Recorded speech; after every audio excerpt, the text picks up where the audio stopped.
Oi, eu sou Maria Júlia. Eu tenho 54 anos e vou contar para vocês sobre o dia em que eu, assim como um monte de gente, pensei em ficar rica em São Paulo. Aí já viu, né? Era 1994. Eu tinha 25 anos e sou a filha mais velha de uma família de 7 irmãos. A gente morava tudo numa roça bem pequena no sertão nordestino, no estado de Pernambuco. A vida lá não era fácil, mas a gente sempre se virou como podia. Eu sempre trabalhei desde pequenininha, ajudando meus pais no campo e cuidando dos meus irmãos mais novos, porque eu dei o azar de ser a única mulher e ainda ter que cuidar daqueles meninos tudo com minha mãe. Ô menino atentado, misericórdia! Quando eu terminei o ensino médio, tentei conseguir um emprego na cidade mais próxima, mas não tinha muitas opções não. Acabei arrumando um trabalho numa fábrica de costura que pagava bem pouquinho, mas pelo menos era alguma coisa. Era difícil, viu? Acordava bem cedinho, pegava um busão apertado e quente até a cidade e passava o dia inteiro cortando tecido e costurando roupa. Quando voltava para casa, estava cansada por demais para fazer qualquer coisa. Só queria tomar um banho e dormir. Mas eu sabia que eu precisava continuar trabalhando para ajudar minha família. Um dia, quando eu estava vendendo as roupas que manhã tinha costurado lá na cidade mais próxima, eu vi uma reportagem na TV sobre São Paulo. Eles falavam que era uma cidade assim cheia de oportunidade, onde todo mundo podia crescer na vida, onde o povo ficava rico do dia para a noite. E meus olhinhos brilharam com a ideia. Eu fiquei pensando nisso por dias. E aí eu comecei a imaginar como é que seria a minha vida se eu morasse lá. Foi difícil decidir, sabe? Eu não queria deixar minha família, mas ao mesmo tempo eu queria ter uma vida melhor. Pensei muito, rezei muito, até conversei com o painho, que Deus o tenha, imaginando o que ele me falaria se ainda estivesse aqui. E finalmente eu decidi que iria para São Paulo. Eu sabia que eu precisava tentar. Contei para a mãe e para os meninos sobre a minha decisão. E a princípio eles ficaram chateados. Mas depois eles entenderam que eu precisava seguir meu sonho e tentar uma vida melhor, até para poder mandar uma graninha para eles. Então chegou o grande dia. O dia de minha viagem. Juntei só umas trouxinhas que eu tinha com umas roupas que eu mesma fiz, uma caixinha de grampo de cabelo para ajustar essa cabeleira e um sapatinho de plástico azul, tipo uma Melissa assim, que eu comprei para usar só quando pisasse o pé lá na capital. Foi difícil me despedir deles. O olhar de mãe e dos meninos cheio de lágrima cortava meu coração. Eu chorei muito, mas eu sabia que eu não podia deixar o medo me impedir de tentar. Eu virei para a mãe e falei: eu vou voltar rica, mãe. Eu vou levar vocês tudo para morar comigo, viu? A gente se abraçou e eu chamei os meninos para vir me dar um último adeus. Olha aqui. Se eu souber que vocês estão dando trabalho pra mãe, eu volto aqui pra catar vocês no couro, entendeu? Vem cá, seus moleque. E abracei aquele espirralho com a minha alma. E assim, com aquela imagem deles me olhando partir, eu fui em busca do meu sonho. Os primeiros passos foram os mais difíceis. Eu nunca tinha saído da minha roça antes.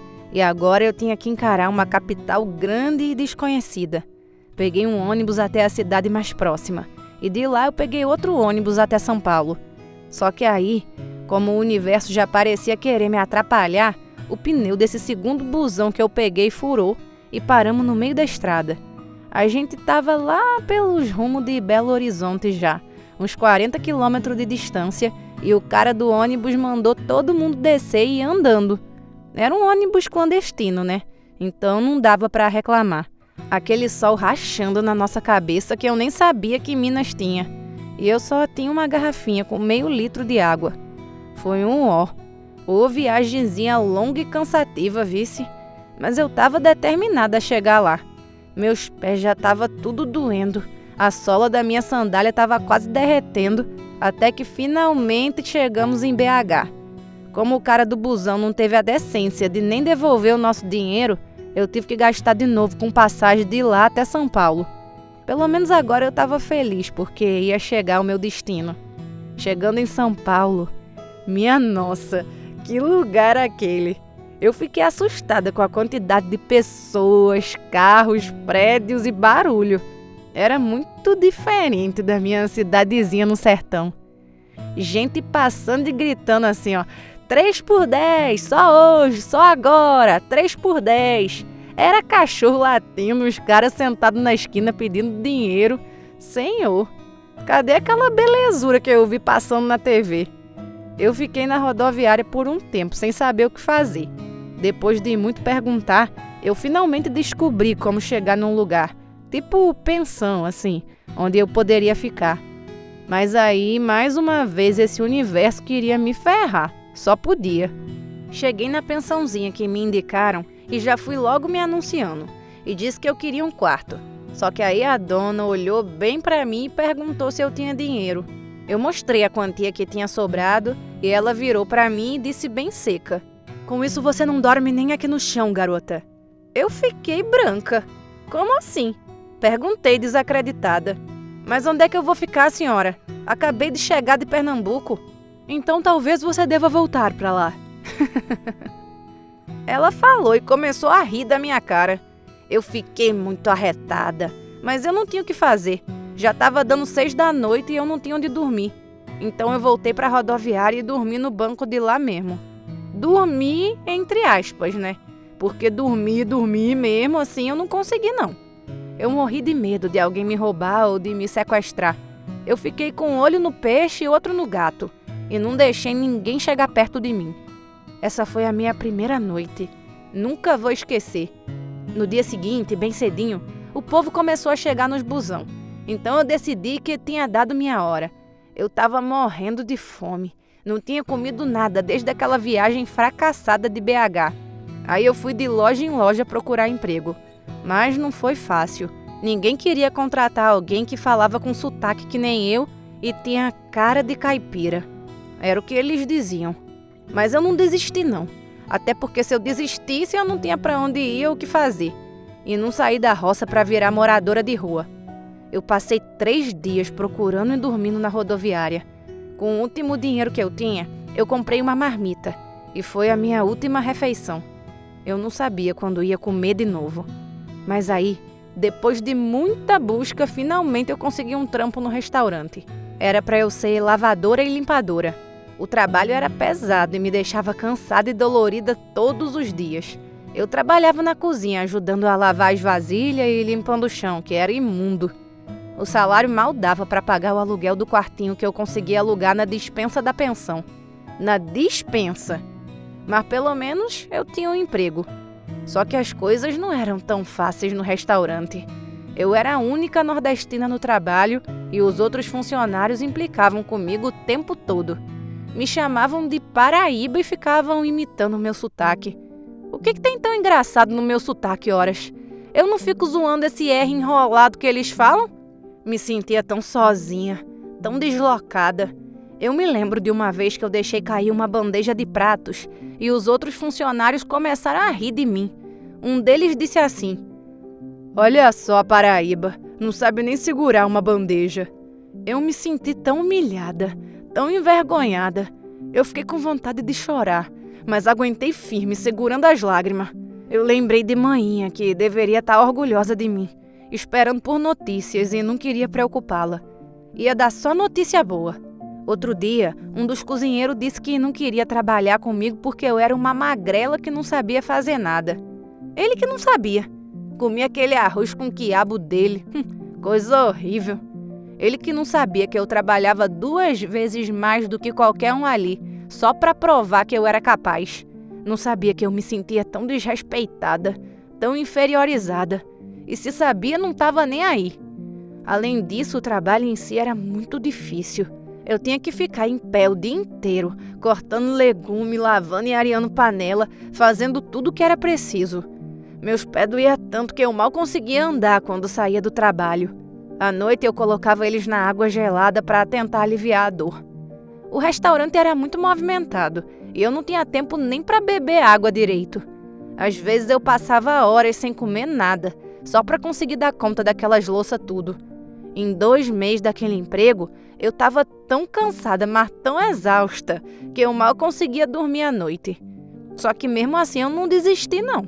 Eu sabia que eu precisava trabalhar, porque eu precisava juntar dinheiro para enviar para minha família.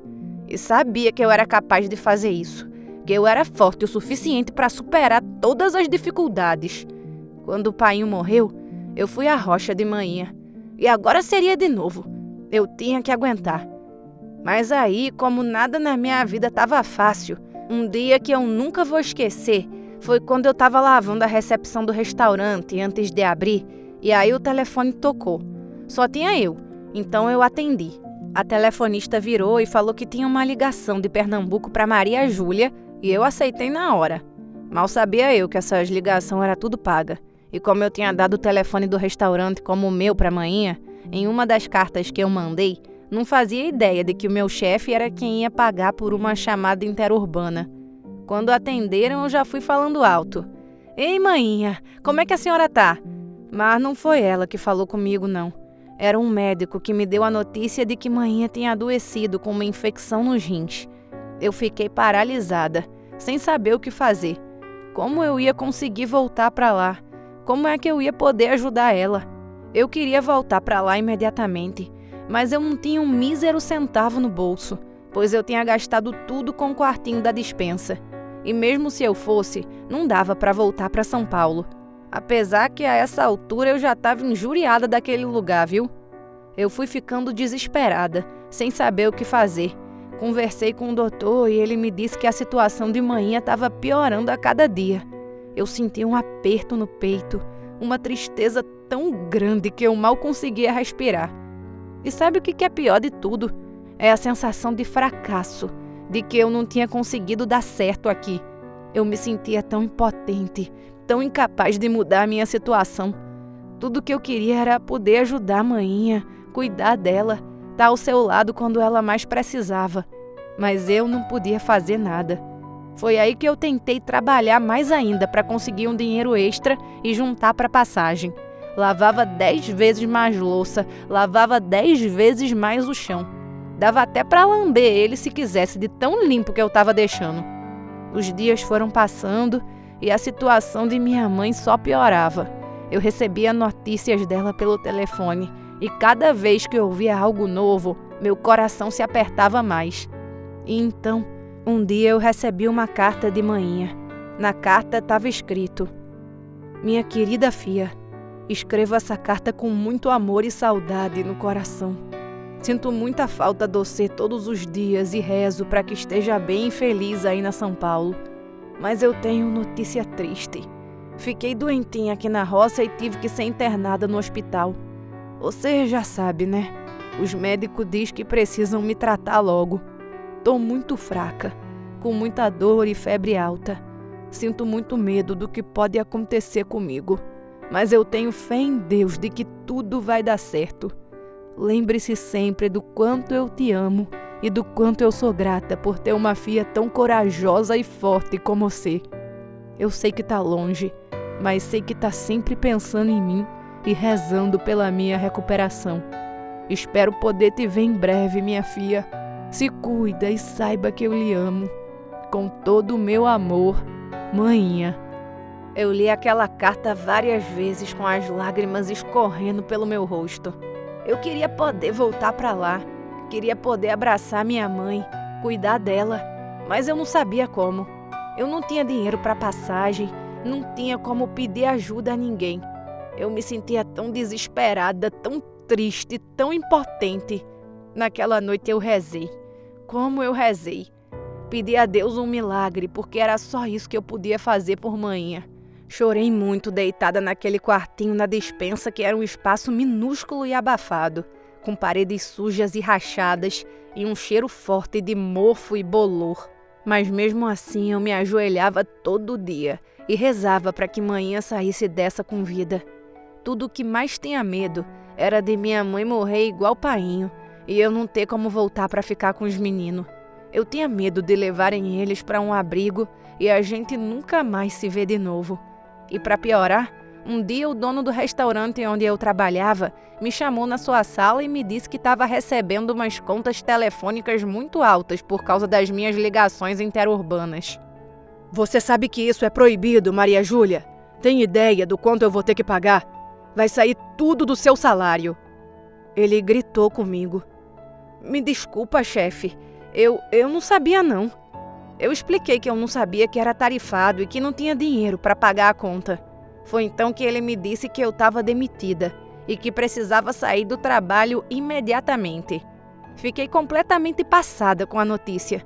Não tinha mais trabalho, não tinha dinheiro para pagar o quartinho, para comer. Foi uma das piores sensações que eu já tive na minha vida. Como se tivesse cometido um erro imperdoável e que nunca pudesse ser reparado. A partir daquele dia, minha vida só ficou mais difícil e complicada. A mulher da pensão queria me expulsar, mas eu implorei para que ela me deixasse ficar só mais um tempinho. Foi como dar um murro na ponta de faca. Ela só me humilhou, me machucou e me mandou embora. Ainda com a saúde de manhã em risco, eu me sentia perdida e desesperada. Era como se todas as portas tivessem fechado e não houvesse mais nada a fazer a não ser desistir. Aí, não tendo para onde ir, eu decidi ir para a rodoviária, porque pelo menos lá eu podia dormir. Então, como um vento que sopra para longe as coisas ruins, depois de passar por tantas dificuldades em São Paulo, finalmente uma coisa boa aconteceu comigo. Eu achei R$1. Muito, né? Mas foi. Quem diria que aquele R$1 iria me salvar? Sem esperança nem nada, eu acabei passando na frente de uma lotérica e resolvi apostar esse R$1.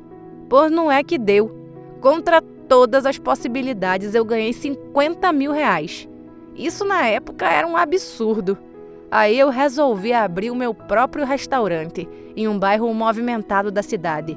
Eu sabia que seria um grande desafio, mas também era a chance que eu precisava para recomeçar minha vida.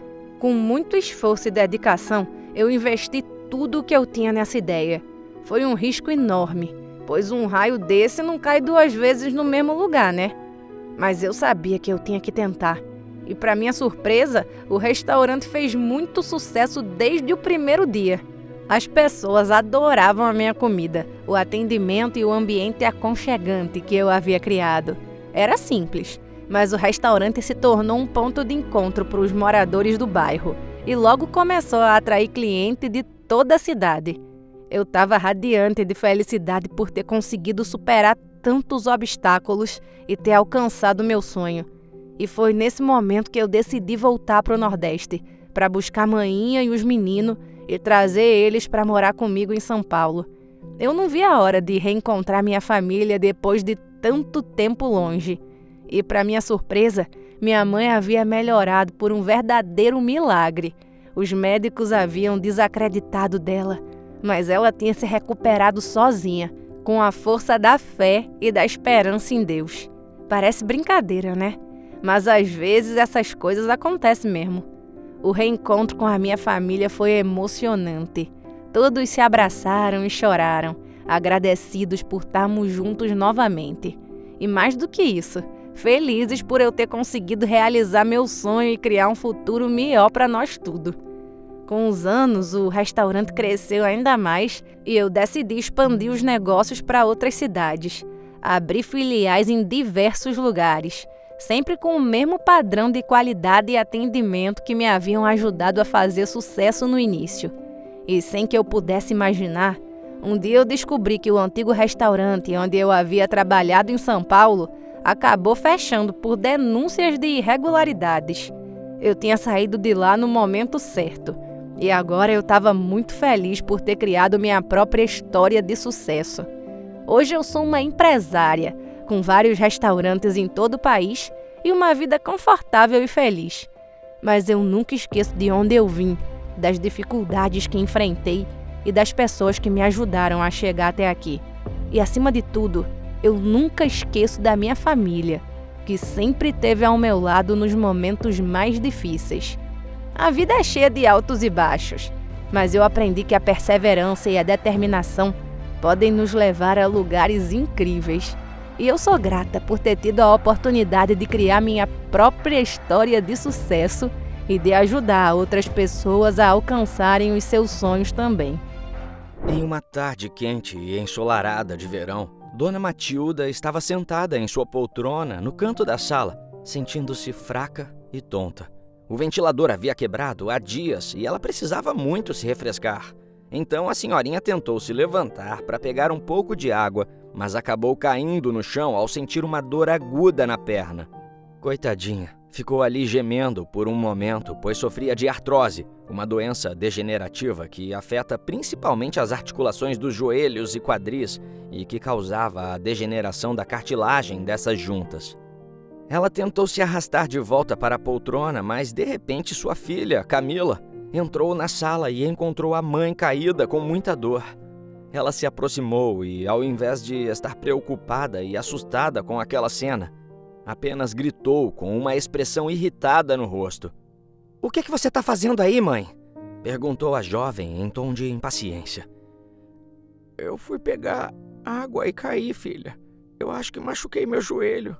Me ajuda a me levantar, por favor?" pediu Dona Matilda com uma voz fraca e trêmula. Que saco, mãe! Sempre me dando trabalho!" resmungou Camila enquanto ajudava a senhorinha a se levantar. Matilda sentiu uma pontada de tristeza no peito ao ver a filha a tratando com tanta indiferença e agressividade. Ficou decepcionada, porém não surpresa, já que esse tipo de atitude acontecia constantemente. A idosa conseguiu se sentar, ainda gemendo de dor, enquanto Camila se afastava resmungando, sem se preocupar com o estado da mãe. "Você poderia chamar um médico para mim, minha filha? Por favor? Meu joelho está doendo mesmo", pediu Dona Matilda, tentando manter a calma. "Mãe, para que médico? Você sempre está se queixando de dor. Isso é coisa da sua cabeça e você é velha, né? Dói ser velha. Toma um analgésico que passa", respondeu a jovem grosseiramente e foi para seu quarto, deixando a mãe sozinha naquela situação. A idosa abaixou a cabeça, sentindo-se impotente e humilhada. Mas aquilo sempre foi assim. Frequentemente a velhinha se via sozinha e desamparada, sem ter a quem recorrer. Dona Matilda havia sido uma professora de História e Geografia em uma escola pública na cidade onde vivia. Durante sua carreira, ela se dedicou muito aos seus alunos e conseguiu inspirar muitos jovens a se interessarem por essas disciplinas. Amava sua profissão, mas sempre se sentiu incompleta vendo todas aquelas crianças correndo felizes e sabendo que nunca poderia ter filhos. Estava de casamento marcado quando descobriu que era infértil e seu noivo acabou abandonando a jovem mulher, totalmente desamparada em meio àquela revelação. Com esse trauma, Matilda se dedicou inteiramente à sua carreira como professora e nunca tinha muito tempo para um relacionamento amoroso. Embora tenha tido alguns namorados ao longo dos anos, ela nunca, jamais conseguiu se casar. Porém, quando já estava com 55 anos, a mulher se viu envelhecendo e se arrependeu da vida que teve. Não queria ficar mais sozinha e, como sempre quis ter filhos, ela adotou uma menininha chamada Camila, que tinha apenas alguns meses na época. Foi a realização de um sonho de Matilda.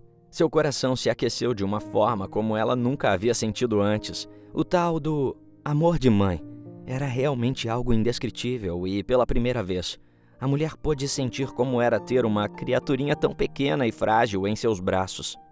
A criou com muito amor e carinho e sempre a incentivou a estudar e a ser uma pessoa boa. Quando a menina fez 15 anos, a mãe preferiu dedicar todo o seu tempo e energia para cuidar da filha e então se aposentou. A garota, por sua vez, sempre foi uma criança muito independente e determinada, com uma personalidade forte e marcante. Desde pequena, mostrava sua ambição e desejo por sucesso financeiro, sonhando em ter uma vida luxuosa e cheia de privilégios, já que a mãe não a mimava como seus coleguinhas de escola. Matilda tentava ensinar à filha o valor do trabalho duro, mas a menina queria ser tratada como uma princesa e ter tudo do bom e do melhor. Na adolescência, Camila se destacou na escola por suas notas altas e suas habilidades em diversas matérias. Entretanto, com as pessoas era diferente. Começou a demonstrar traços de rebeldia e agressividade e adorava humilhar seus colegas, os chamando de burros e analfabetos. Quando ela fechava uma prova e tirava 10, humilhava todo mundo. A sala toda a odiava e por isso ela nunca teve muitos amigos. Quando se formou, decidiu trabalhar logo para ganhar seu primeiro dinheiro, já que a mãe ganhava uma merreca perto do que ela queria para sua vida. Na verdade, ela é que era muito cobiçosa, porque Dona Matilda tinha uma ótima condição. Como passou a vida trabalhando e estudando, Sempre aumentando seu nível com mestrado, doutorado, a senhorinha se aposentou com uma quantia muito boa de dinheiro. Mas para a garota, era pouco. Então, conseguiu um emprego numa empresa de marketing muito famosa na sua cidade e estava decidida a subir logo de cargo. E como não era boba nem nada, se fez de boazinha e conseguiu conquistar cargos mais altos em pouquíssimo tempo. Era muito habilidosa e, aos 22 anos, já tinha se tornado gerente do setor de RH, sendo responsável por contratar e demitir funcionários. O alto salário que recebia só fez aumentar a ganância de Camila, que passou cada vez mais a valorizar o dinheiro e o status que ele trazia. Ela se envolveu em negócios arriscados, muitas vezes à margem da lei, e não pensava duas vezes antes de prejudicar outras pessoas para conseguir o que queria. Por causa disso, a relação entre mãe e filha foi ficando cada vez mais distante e desgastada. A jovem não aceitava os conselhos e críticas dela e sempre elas acabavam brigando. Ela sempre xingava a senhorinha e fazia questão de dizer que ela era um fardo e que a impedia de ter a liberdade que ela desejava. Uma vez, quando ela começou a namorar um rapaz que obviamente era uma pessoa tóxica e ruim como ela, Dona Matilde não o aprovou logo de cara. E virou mais um motivo para as duas apenas brigarem. O jovem, chamado Gabriel, era envolvido com atividades ilícitas, mas a garota não sabia. Apesar dos alertas de sua mãe, a filha continuou com o relacionamento e, sem saber, acabou se envolvendo nas confusões do namorado. Um dia, Gabriel colocou drogas dentro da bolsa dela sem que ela visse. Ela saiu para trabalhar normalmente, mas foi surpreendida quando a polícia encontrou o saquinho com a substância nas coisas dela durante a revista mensal na empresa em que trabalhava. "O quê? Mas isso não é meu. Vocês ficaram loucos?"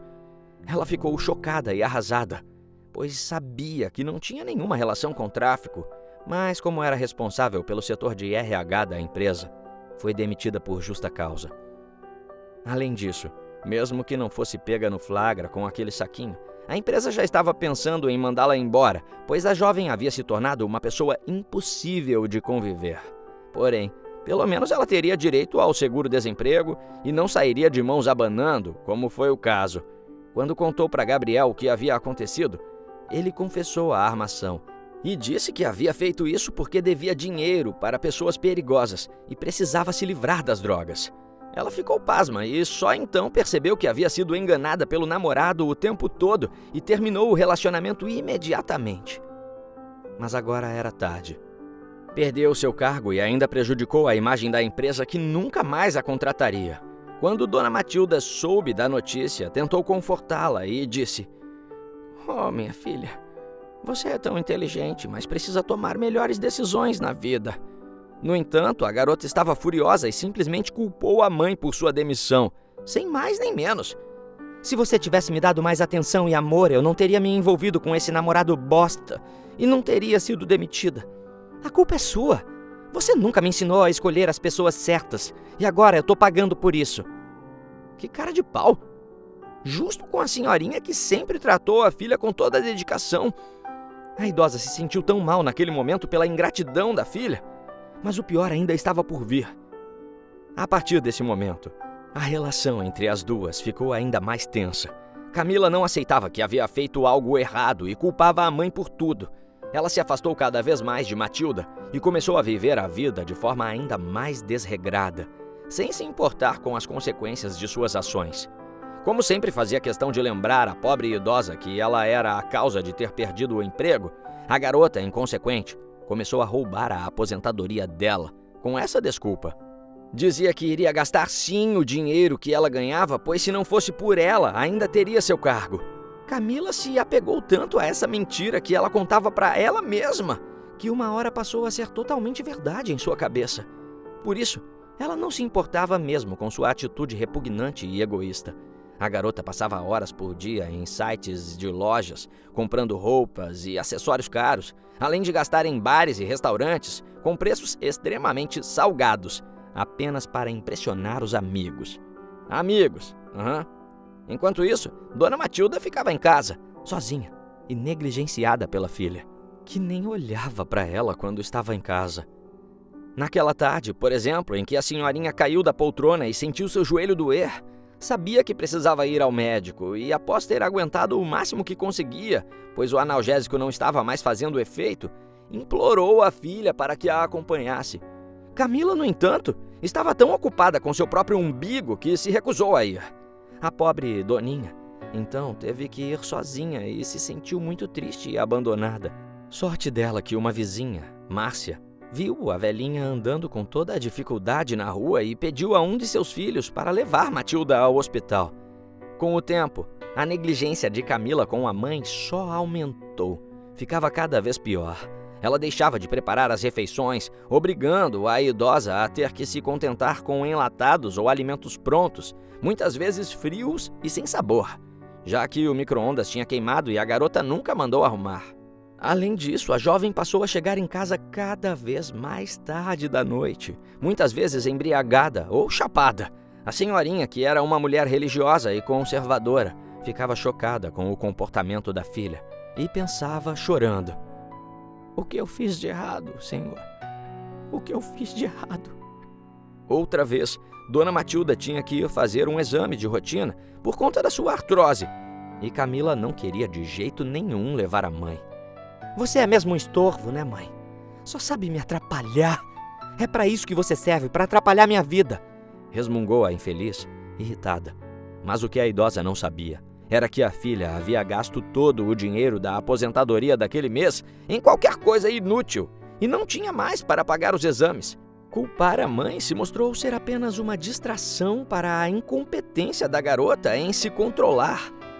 Enquanto isso, mês após mês, Camila continuava a gastar dinheiro da pobre velhinha com suas compras e seus amigos, sem se importar com a situação da mãe. Ela sabia que estava agindo de forma errada, mas não conseguia se livrar do vício do dinheiro. E sempre que Matilda decidia confrontar a filha sobre seu comportamento, pedindo que ela parasse de roubar seu dinheiro, a jovem ficava mais irritada e gritava: "Eu já falei que a culpa é sua! É sua por essa situação de merda que eu tô vivendo! Tudo sempre é culpa sua! Por isso que eu tenho direito! Eu tenho direito de gastar essa merreca de aposentadoria que você ganha! E a culpa é sua também, porque se ela fosse maior e atendesse aos meus desejos, eu não precisaria ter que roubar de você. Ia ter pra todo mundo." Que cretina era essa garota? Mas o universo preparava uma punição quase divina para ela, e ela mal podia imaginar o que aconteceria a seguir. Era uma tarde de verão quente e úmida, típica do clima tropical da cidade. Camila acordou cedo e animada, pois tinha planos de fazer algumas compras no centro, onde tinha uma loja de marca que ela estava doida para ir. A garota tomou um banho rápido e se arrumou, escolhendo um vestido vermelho justo, que realçava suas curvas e combinava com os seus sapatos de salto alto preferidos. Queria parecer rica para impressionar as atendentes e ser bajulada como tal. Antes de sair de casa, Matilda, que estava sentadinha em sua poltrona, como sempre, falou: "Filha, você poderia ficar em casa hoje? Esse tempo é meio instável e pode cair uma tempestade do nada. Tava até passando na previsão do tempo hoje." Mas a filha simplesmente riu da cara da mãe e disse: "Você é burra mesmo, né, mãe? Até parece que vai cair um raio em cima de mim." E tem mais. Não me liga não, tá? Porque eu vou estar fazendo compra numa loja chique.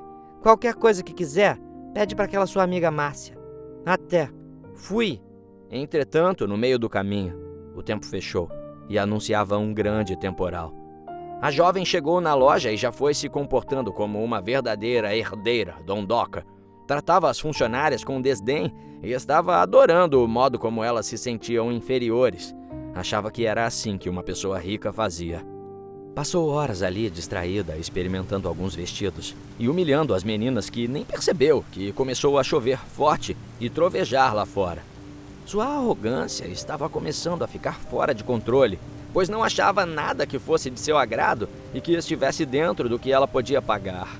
Por isso xingava as moças como se a culpa fosse delas, por não ter nada que prestasse naquela loja. E quando finalmente estava sendo uma escrota com uma das funcionárias, de repente, um barulho estrondoso e ensurdecedor, acompanhado de uma explosão de luz branca, aconteceu. Acontece que um raio simplesmente atingiu o teto da loja, fazendo tudo tremer. e desmoronar em cima de Camila. Quando seus olhos se ajustaram à escuridão, pois ficou cega por um tempo devido à imensa quantidade de luz emitida pelo raio, a jovem percebeu que havia caído no chão e que tudo à sua volta estava em ruínas. Ela sentiu uma dor aguda na perna e no braço esquerdo e, quando tentou se levantar, percebeu que havia algo preso em seu pé. Assustada e em choque, a jovem começou a gritar por ajuda. Socorro! Socorro! Alguém! Socorro! Então, apenas 30 minutos depois, ela começou a ouvir algumas pessoas gritando e conseguindo tirar aqueles escombros de cima dela. Os bombeiros levaram Camila muito ferida urgentemente ao hospital mais próximo dali. Fala se não pareceu uma intervenção divina. Já sedada e em uma maca, foi diagnosticada com uma fratura na perna esquerda e um braço quebrado. A garota ficou internada por semanas, sujeita a inúmeras cirurgias e sessões de fisioterapia para recuperar a mobilidade perdida.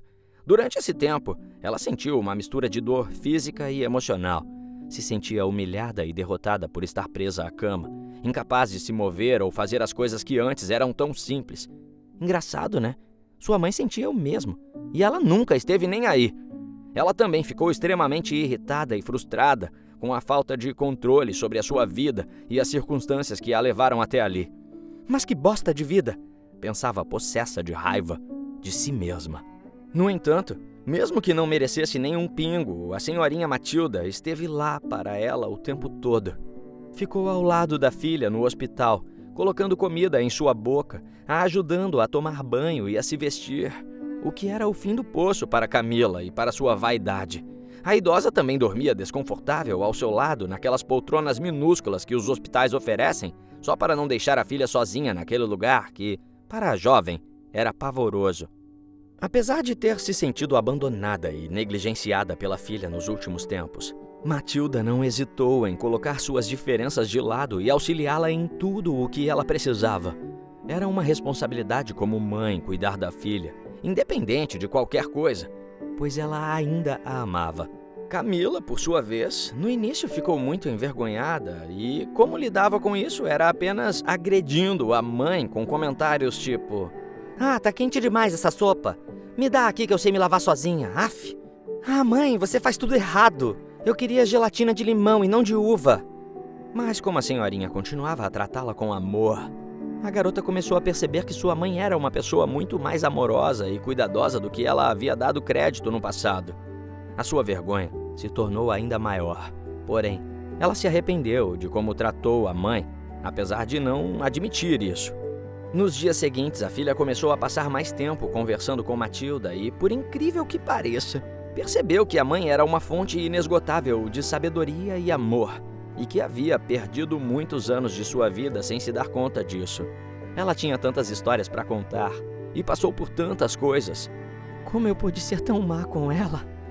Ela é até legal, pensou, surpresa. A recuperação de Camila foi longa e difícil, mas seria uma experiência que mudaria a sua vida para sempre. 5 meses depois, quando recebeu alta do hospital, a jovem voltou para casa e ficou surpresa com o que encontrou. A casa estava limpinha e organizada, a geladeira estava cheia e havia flores em cima da mesa da cozinha. A senhorinha tinha se esforçado para conseguir fazer essas coisas, mesmo com todas as dores, apenas para receber a filha num ambiente mais agradável. A garota se sentiu tão mal nesse momento, pois viu o amor e o carinho da mãe, mesmo que ela tivesse sido tão ingrata, agressiva, cruel e egoísta com a velhinha durante toda a sua vida. E nos braços da mãe, ela chorou de emoção. "O que foi, filha?" perguntou a idosa. "Oh, mãe, me perdoa. Me perdoa." Chorava a menina, se sentindo amargamente arrependida por tudo o que havia feito. A senhora abraçou ainda mais forte sua garotinha e finalmente estava sentindo o amor que sempre quis por parte dela. "É claro, minha menina. Eu te amo mais que tudo nesse mundo", falou gentilmente. A partir daquele momento, Camila passou a ajudar a mãe em tudo o que podia. Limpava a casa, fazia compras no supermercado e cozinhava refeições deliciosas. Matilda estava feliz por ter a filha de volta e por ela ter percebido que o dinheiro e as coisas materiais não são tão importantes quanto a família e o amor. A garota entendeu que a vida pode mudar em um piscar de olhos e que é preciso valorizar as pessoas que amamos enquanto ainda temos a chance e que nunca é tarde para recomeçar a ser feliz novamente. Vitória era uma garotinha linda de 9 anos que estava correndo e brincando com seus coleguinhas na escola. Era a hora preferida dela, o recreio. Ela adorava jogar queimada, brincar de pular corda e fazer amizades novas. Apesar da sua rotina difícil em casa, na escola ela se sentia segura e feliz. Só quando as matérias começavam, a expressão alegre da menina desaparecia e ela se tornava mais quieta. Ela até gostava de estudar, mas não era muito boa em matemática. Às vezes ficava tão nervosa durante as provas que cometia erros bobos. Quando contava a seu pai o porquê tinha tirado uma nota baixa, ele a repreendia e falava que ela precisava se esforçar mais. No entanto, Vitória era uma aluna dedicada e sempre tentava dar o seu melhor. Ela dizia que queria se tornar uma veterinária quando crescesse, porque adorava animais. Que fofinha! Mas em casa a vida era mais difícil para a pequena. Eram apenas ela e o seu pai, Rodrigo, e eles viviam em uma situação de pobreza e de muita necessidade. Sua mãe havia falecido há 3 anos em um acidente de ônibus com seus outros 2 irmãozinhos. Eles estavam voltando da praia e o que era para ser uma viagem feliz se tornou um pesadelo. Rodrigo havia juntado por anos um valor para fazer uma grande viagem com sua família. Estavam todos muito animados e seria a primeira vez em que levaria a mulher e os 3 filhos para a praia. Passaram dias incríveis lá, se divertindo e aproveitando o calor e o mar. Mas na volta, quando o casal e as crianças embarcaram no ônibus de turismo para irem para casa, um dos pneus estourou, pois se tratava de um ônibus clandestino mal acabado, que era o que o rapaz tinha condições de pagar. Após esse incidente, o motorista perdeu o freio e o veículo acabou capotando várias vezes, caindo num barranco. Renata e seus 2 filhos pequenos não sobreviveram. Apenas Vitória e o pai saíram daquele terrível acidente com vida. Mas desde então, a vida deles nunca mais foi a mesma. Até porque, devido ao tempo em que o homem passou se recuperando, foi demitido sem nenhuma ajuda de custo de seu emprego e assim ficou desesperado em como iria cuidar da única filha que lhe restou. Rodrigo tinha 35 anos e, apesar de novo, ficou inválido, com uma sequela na perna que o impedia de exercer diversos trabalhos, como ser pedreiro ou carregador, funções que exigiam muito esforço. Além disso, desde o acidente, ele tinha se tornado uma pessoa muito fechada e reservada. Vitória não entendia muito bem o que havia acontecido com o pai, mas sabia que ele agora agia diferente. Tentava ajudá-lo da maneira que podia. Limpava e guardava as louças, varria o chão, mas muitas vezes sentia que não era o suficiente para agradar o homem, que sempre chegava irritado em casa. Ele trabalhava em 2 empregos que conseguiu arrumar nos últimos meses para sustentar a casa.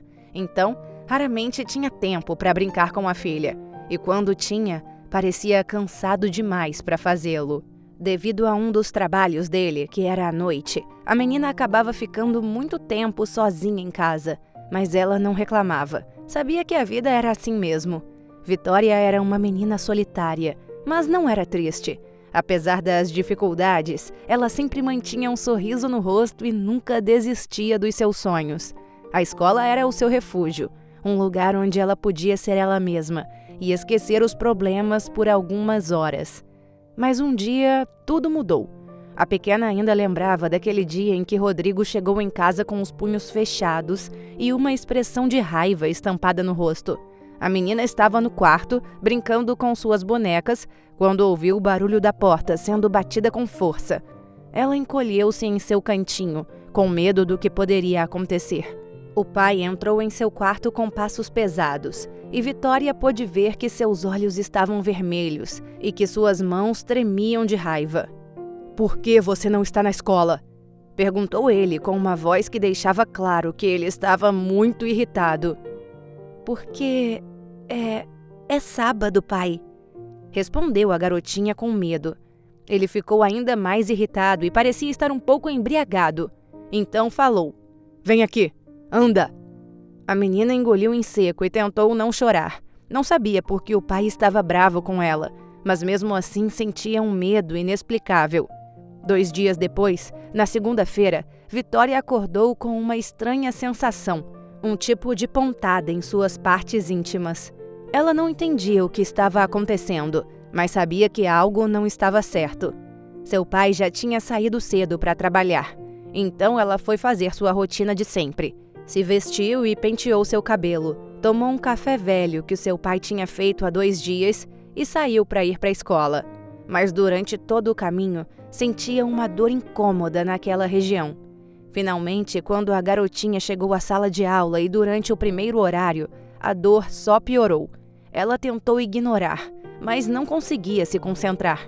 Então, quando o sinal do recreio tocou, a pequena correu para o pátio para brincar com seus amigos. Porém, mais uma vez a dor só aumentou. Quando ela tentava correr ou até mesmo quando andava, parecia que algo estava a cortando por dentro. Vitória começou a se queixar com as amigas, e elas não sabiam o que fazer. Então decidiram que era melhor falar com a professora. Cleide notou imediatamente a aflição da menina e perguntou: "O que foi, minha querida? Está tudo bem?" No entanto, a pobre garotinha, constrangida, ficou cabisbaixa e tentou explicar que estava com dor. "Onde, princesa? Onde está doendo?" questionou a senhora. Os olhos da menina encheram d'água e ela não queria dizer. Mas por causa da insistência da mulher, Vitória apontou para as suas partes. Cleide ficou preocupada e disse: "Como assim, querida? Dói lá embaixo?" "Uhum, lá dentro", falou a menininha baixinho. Então a professora perguntou se ela já havia contado para alguém de sua família.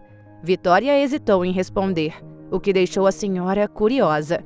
Mas Cleide a pressionou e a garotinha acabou confessando que o pai era o único que cuidava dela em casa.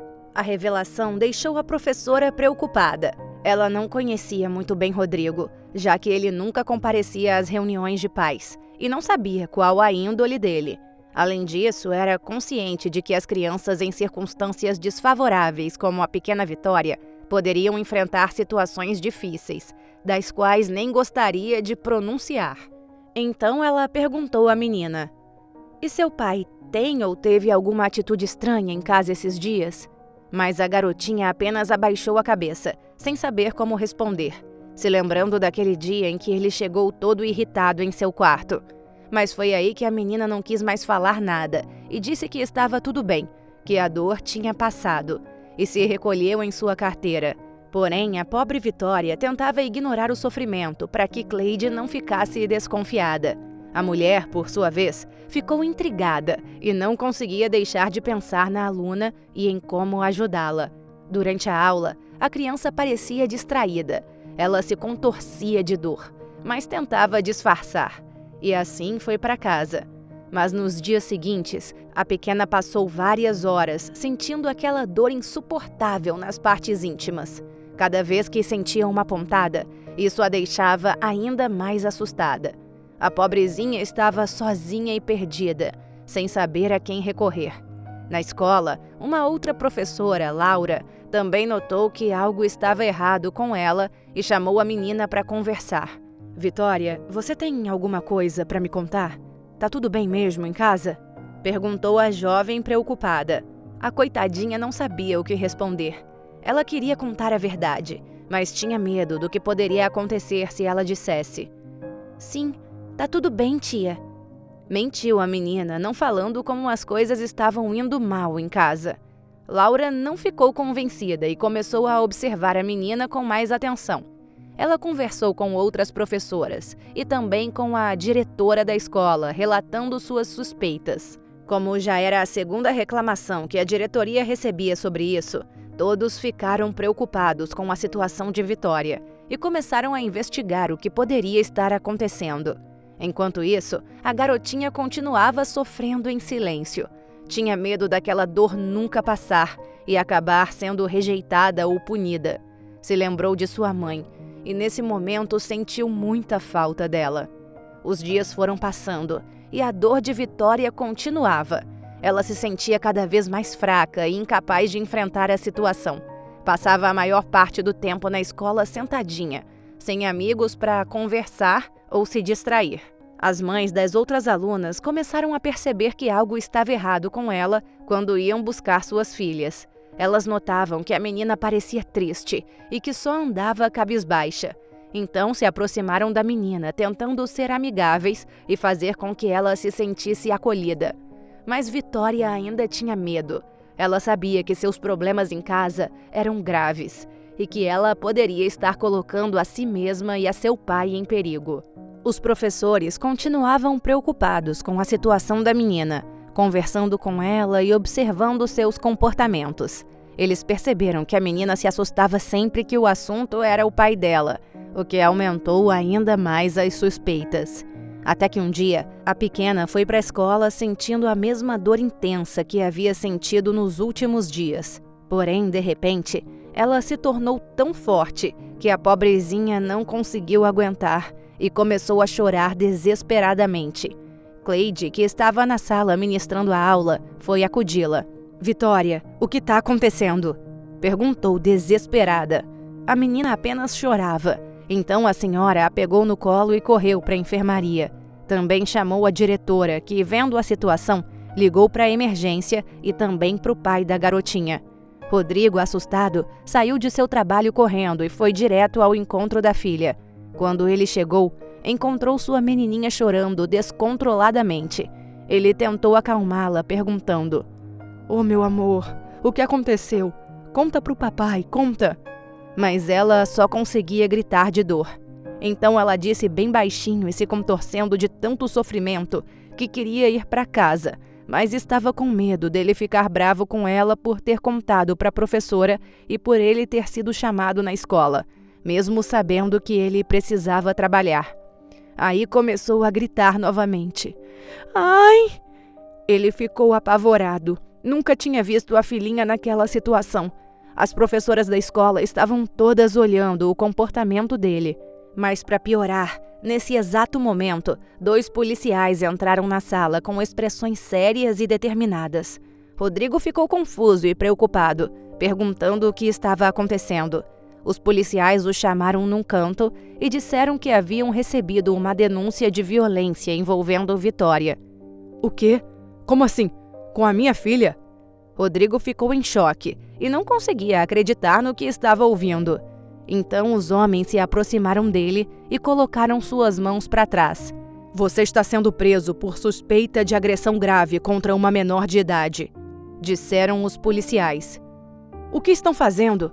Eu não fiz nada com a minha filha. Ficaram loucos?"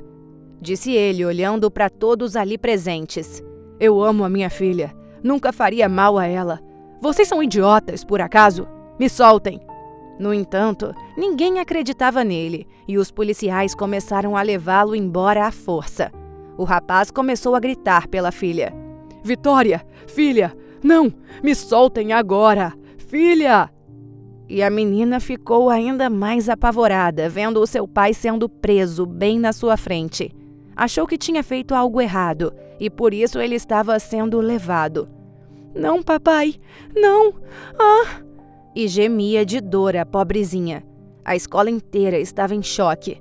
Os pais das outras alunas ficaram preocupados com a segurança de suas pequenas e muitos deles estavam indignados com a possibilidade de um pai fazer uma coisa daquelas com sua própria filha. A diretora da escola estava atordoada, tentando manter todos sob controle.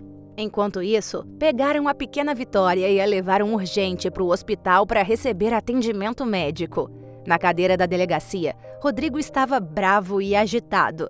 Ele falava que não conseguia entender por que estava sendo acusado de algo tão terrível, que ele só conseguia pensar em sua filhinha, em como ela devia estar se sentindo naquele momento. Disse que queria estar lá com ela, consolá-la e dizer que tudo ficaria bem, mas que, em vez disso, estava sentado em uma cela dura e desconfortável cercado por policiais.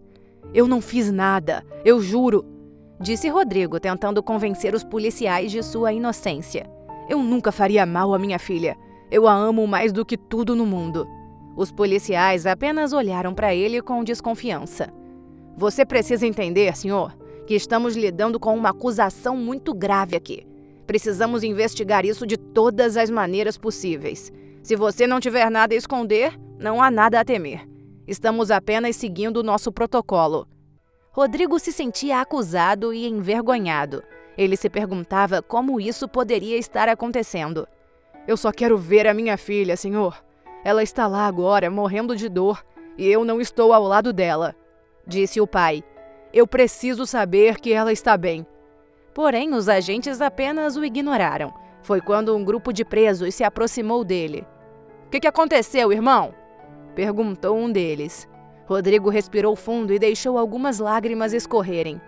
Minha filha está doente, morrendo de dor, e eu fui preso. Eles acham que eu fiz alguma coisa com ela, mas eu juro que eu nunca faria mal à minha garotinha. Respondeu com voz trêmula. Os presos trocaram olhares entre si, parecendo desconfiados. Criança é sagrada, mano. Se você realmente fez algo com ela, vai ter que pagar caro. Não sabemos o que aconteceu, mas se você tá aqui, é porque alguém tem alguma suspeita. A situação parecia estar cada vez mais complicada e assustadora para ele. O pai de Vitória se afastou e foi se sentar, mas ainda conseguia ouvir a conversa deles conforme iam para o outro lado da cela. Se ele realmente fez alguma coisa com a filha, merece ficar preso pro resto da vida. O coração de Rodrigo disparou. Ele precisava descobrir o que estava acontecendo e provar sua inocência antes que fosse tarde demais. Mas será mesmo que ele era inocente?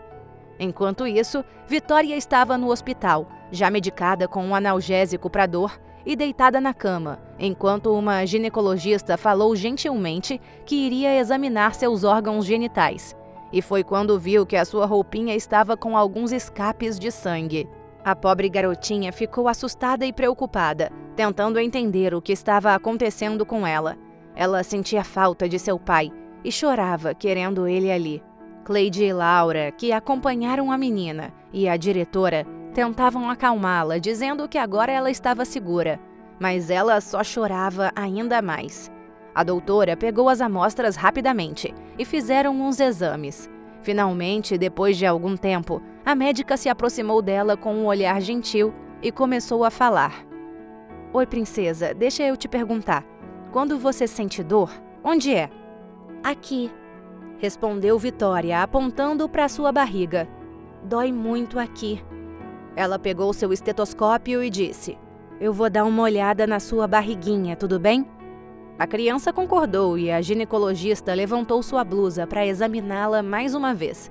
Depois de alguns segundos, sorriu para ela. Bom, eu tenho boas notícias e mais notícias, disse ela com um tom suave. A boa notícia é que a sua barriguinha está bem, não há nada de errado com ela.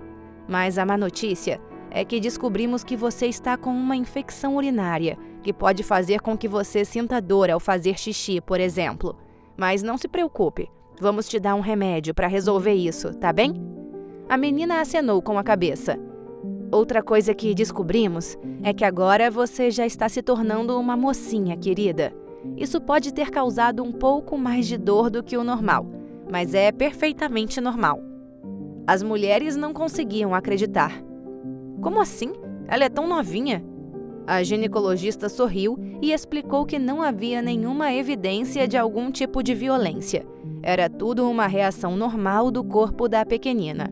Ela estava tendo o que os médicos chamam de puberdade precoce, e combinada com aquela infecção urinária que contraiu, provavelmente devido à alteração do pH de suas partes íntimas, Vitória sentia aquelas dores horríveis ali. E como era uma garotinha de apenas 8 anos, todo aquele sofrimento estava sendo demais para ela. Elas ficaram incrédulas, como se uma tonelada de peso tivesse sido retirada de seus ombros. Mas agora se sentiam profundamente arrependidas de não ter dado a chance do pobre pai da menina se explicar. Ligaram imediatamente para a delegacia, ordenando que soltassem Rodrigo. Então você realmente é inocente, né, rapaz? Disse o guarda, abrindo a cela e liberando o homem, que começou a chorar aliviado. O pai de Vitória era um rapaz bom e amoroso, mas ele não era muito expressivo, e tinha uma aparência cansada e emburrada. Ele tinha uma vida difícil e cheia de desafios para cuidar de sua filha, mas isso não significava que ele faria mal a ela. Além disso, só não ficou sabendo sobre a situação da garotinha, pois como trabalhava muito, quando chegava em casa, a filhinha já estava dormindo. E após ele ter perdido um dos seus empregos, o pobre homem saía de casa depois que chegava do único trabalho que lhe restou e passava a noite catando latinhas em bares e baladas. Então, quando voltava no outro dia, a menina já tinha saído para ir para a escola. Mas ele amava mais que tudo nessa vida, pois foi a única família que lhe sobrou depois daquele terrível acidente. O levaram até o hospital, onde ele esperou com o coração acelerado para finalmente ver a sua amada filha Vitória. Depois de todo o sofrimento que passou, ele não via a hora de abraçá-la e explicar que nunca faria mal a ela. As professoras e a diretora correram até ele, pedindo desculpas e tentando se redimir pelo erro cometido. Finalmente, a ginecologista apareceu, acompanhada pela garotinha. Vitória correu para os braços do pai e juntos choraram e se abraçaram. Rodrigo pediu desculpas à filha por tudo o que ela havia passado e prometeu estar sempre ao seu lado, apoiando-a em todos os momentos de sua vida. Então, a médica explicou tudo a Rodrigo, que se emocionou ao ouvir que sua filha estava bem e que não havia sido machucada, como haviam suspeitado. A diretora da escolinha, arrependida, ofereceu ao rapaz um emprego de porteiro como forma de compensação pelo constrangimento que causaram a ele e a sua filha. Ele ficou muito feliz, pois com o salário iria poder criar sua garotinha com mais conforto e tranquilidade. Finalmente tudo estava bem. Vitória estava saudável e Rodrigo havia sido inocentado de todas as acusações injustas. Ele percebeu que, apesar de tudo o que havia passado, o amor que sentia por sua filha só havia crescido mais e que nada poderia separá-los. E se você gostou dessa história, com certeza o próximo vídeo que está aparecendo aqui na sua tela vai te emocionar também. Não esquece de se inscrever aqui no canal, deixar o seu gostei nesse vídeo e ativar o sininho das notificações para não perder nenhuma das próximas histórias emocionantes. Um beijo e até o nosso próximo vídeo. Te espero aqui!